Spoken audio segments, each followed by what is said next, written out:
Hello दोस्तों। हम अपने पूरी लाइफ में दो तरह के लीडर से मिलते हैं। एक वो जिसे सब कोई पसंद करता है, उनकी रिस्पेक्ट करता है और उनके लिए हर कोई काम करना पसंद करता है। वहीं दूसरा लीडर जिसे कोई भी पसंद नहीं करता, ना कोई रिस्पेक्ट करता है और उनके साथ कोई काम करना भी पसंद नहीं करता। जाहिर है कि हम सब पहले वाले लीडर जैसा बनना चाहेंगे, जिसे हर कोई पसंद करता है, ताकि हम भी अपना काम आसानी से लोगों से करा सकें। किसी को इन्फ्लुएंस करके काम कराना एक तरह का आर्ट होता है, जो कि सही टेक्निक्स और प्रिंसिपल्स को फॉलो करके अप्लाई करके हम भी सीख सकते हैं। इसलिए मैं आपको डेल कार्नेगी की book how to win friends and influence people से पीपल हैंडलिंग के 3 ऐसे टेक्निक्स बताऊंगा, जिसे अप्लाई करके आप भी लोगों को इन्फ्लुएंस करके अपना काम आसानी से करा सकते हैं। Technique number 1, if you want to gather honey do not kick over beehive. हम अपने सारे दिन अपने आसपास के लोगों को उनकी गलतियों के लिए क्रिटिसाइज करते रहते हैं। फिर चाहे कोई रोड पर ट्रैफिक रूल्स को फॉलो नहीं करता या ऑफिस में अच्छे से काम नहीं करता, हम उनकी गलतियां गिना गिना कर उन पर चिल्लाते रहते हैं, उनको क्रिटिसाइज करते रहते हैं। अब आप सोचिए कि आपके ऐसा करने से क्या कोई सुधर जाएगा, उनमें कोई इम्प्रूवमेंट आएगा? नहीं, उल्टा वे लोग आपसे नफरत करने लगेंगे, आपको ही क्रिटिसाइज करने लगेंगे। ज़्यादातर लोग क्रिटिसिज्म को नेगेटिव में ले लेते हैं। इससे उनकी प्राइड को बहुत चोट पहुंचता है और चीज़ें सुधरने के बजाय और ज़्यादा वर्स्ट हो जाता है। हम लोग जब भी किसी का क्रिटिसाइज़ करते हैं, तो हम उनके नज़रिए को नहीं समझ पाते कि उन लोगों ने ऐसा क्यों किया होगा। लिंकन भी कहते हैं कि कभी किसी को क्रिटिसाइज़ मत करिए, क्योंकि हो सकता है कि आप भी उस परिस्थिति में वही करते जो उन्होंने किया है। बॉब हूबर एक पायलट थे, जो कि एयर शोज़ में पार्टिसिपेट किया करते थे। एक दिन वे एक एयर शो से वापस आ रहे थे कि तभी उनके प्लेन के दोनों इंजन ने काम करना बंद कर दिया। अपने एक्सपीरियंस के बलबूते पे उन्होंने उस प्लेन को लैंड कराने में तो सफल रहे, लेकिन वो प्लेन बुरी तरह से डैमेज हो गया था। जब उन्होंने चेक किया तो उनको ये पता चला कि उस वर्ल्ड वार टू के प्रोपेलर प्लेन में गैसोलीन की बजाय जेट फ्यूल को यूज़ किया गया था, जिसकी वजह से वो प्लेन के इंजन ने काम करना बंद कर दिया। जैसे ये पता चला तो उन्होंने उस मैकेनिक को बुलाया जिसने उस प्लेन को सर्विसिंग किया था। वो मैकेनिक पहले से ही डरा हुआ था और काँपते हुए बॉब के पास गया। अब हम समझ सकते हैं कि बॉब को कितना गुस्सा आ रहा होगा। उस मैकेनिक की वजह से इतने महंगे प्लेन का नुकसान हुआ था और साथ में ही 3 लोगों की जान जाते-जाते बची थी।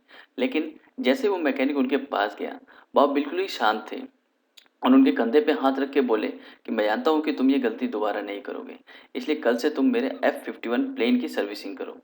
यही अगर बॉब उन पे गुस्सा करते या उनको पनिश करते, तो फिर हो सकता था कि मैकेनिक उनकी रिस्पेक्ट करना बंद कर दें। लेकिन ऐसा ना करने पर उस मैकेनिक की नज़र में बॉब के लिए रिस्पेक्ट कितना बढ़ गया होगा। इसलिए किसी को इन्फ्लुएंस करने के लिए rule number 1, don't criticise, condemn and complain. Technique number 2, the big secret of dealing with people. हम अपनी लाइफ में जिस चीज़ का सबसे ज़्यादा डिज़ायर करते हैं, वो है एक बढ़िया सा घर, बड़ी सी गाड़ी, बैंक बैलेंस, लव और एक परफेक्ट हेल्थ। लेकिन इन सब चीज़ों से हट के एक चीज़ ऐसा है जिसके लिए इंसान कुछ भी कर सकता है, वो है desire to be important. William James ने भी एक बार कहा था कि deepest principle in human nature is to be appreciated. हम अपनी प्रशंसा बार बार सुनना पसंद करते हैं। आपने फील किया होगा कि फेसबुक पर या व्हाट्सएप पर जब भी हम कोई चीज़ शेयर करते हैं, तो हम लोगों से ये एक्सपेक्ट करते हैं कि वो इसे लाइक करें और अच्छे अच्छे कमेंट लिखें। और जब कोई ऐसा करता है तो ये चीज़ हमें कितनी खुशी देता है।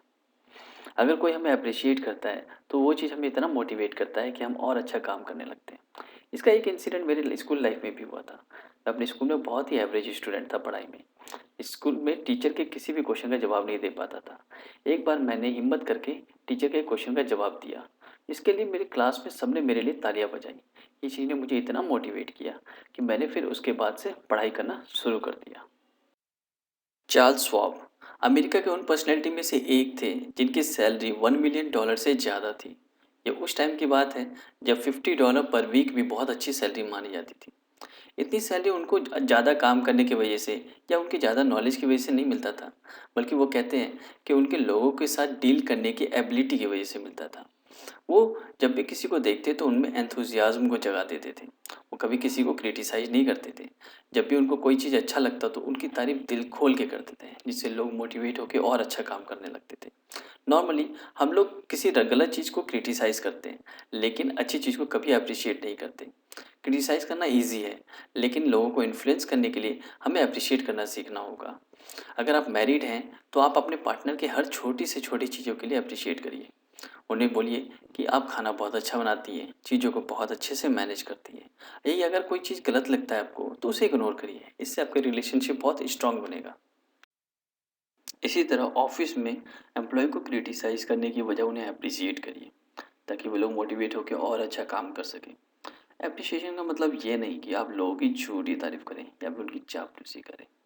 अगर आप ऐसा करते हैं तो उन लोगों को पता चल जाएगा कि आप लोग उनकी झूठी तारीफ कर रहे हैं। इसलिए लोगों को इन्फ्लुएंस करने के लिए rule number 2, give honest and sincere appreciation. Technique number 3, to influence people know what they want and show them how to get it. हम जो भी काम करते हैं उसके पीछे कोई ना कोई पर्पस ज़रूर होता है।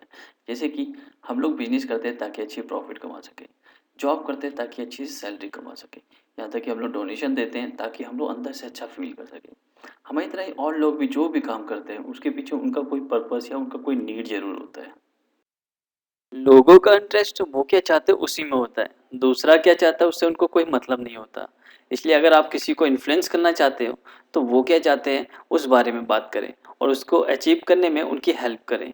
अगर आपका बच्चा स्मोकिंग करता है तो आप क्या चाहते हो उस बारे में बात मत करिए, बल्कि उनको ये बताइए कि स्मोकिंग करने से कैसे वो अपने पैशन से दूर हो रहा है। इस टेक्निक को ऑथर ने कुछ ऐसे इस्तेमाल किया। डेल कार्नेगी को होटल में लेक्चर लेना था। लेक्चर लेने से पहले ही उनको पता चला कि उनका रेंट 300% से बढ़ा दिया गया है। ऐसा पता चलते ही वे होटल के मैनेजर के पास गए और शांत होकर बिना किसी बहस किए वे रेंट बढ़ाने के एडवांटेजेस और डिसएडवांटेजेस को बताने लगे। एडवांटेज में उन्होंने ये बताया कि अगर रेंट बढ़ता है तो उनका हॉल खाली हो जाएगा, जिससे वो उसे किसी और को रेंट में दे सकते हैं और ये भी हो सकता है कि उससे उनको ज़्यादा इनकम हो। वही डिसएडवांटेज में उन्होंने ये बताया कि रेंट बढ़ने के कारण उनको लेक्चर दूसरी जगह जाके लेना पड़ेगा, जिसके कारण उनसे मिलने वाला रेंट अब उनको नहीं मिलेगा। वही दूसरा चीज़, इस लेक्चर के कारण उस होटल में बहुत सारे बड़े-बड़े पर्सनैलिटीज़ आते हैं, जिसके कारण उनके होटल का फ्री में पब्लिसिटी हो जाता है, जो कि अब फ्री में पब्लिसिटी होना बंद हो जाएगा। अगले ही दिन कार्नेगी को पता चला कि उनका रेंट 300% की बजाय केवल 50% ही बढ़ेगा। वे ऐसा इसलिए कर पाए क्योंकि वो होटल के इंटरेस्ट के बारे में बात करते किए थे, ना कि अपने इंटरेस्ट के बारे में। इसलिए किसी को इन्फ्लुएंस करने का rule number 3, arouse in the other person and eager want. इस वीडियो में हमने पीपल हैंडलिंग के 3 टेक्निक्स के बारे में बात किया। नंबर 1, कभी किसी को क्रिटिसाइज, कंडेम या फिर कंप्लेन मत करिए। अगर आपको कोई चीज़ अच्छा लगता है तो उसकी दिल खोल के तारीफ करिए। नंबर 3, आप लोगों को ये बताइए कि वो क्या चाहते हैं, ना कि उन्हें ये पता चलने दीजिए कि आप क्या चाहते हैं, और उनको उनकी चीज़ों को अचीव करने का रास्ता बताइए। अगर आपको ये वीडियो अच्छा लगा तो इसे लाइक करिए, शेयर करिए और सब्सक्राइब करिए। Thank you.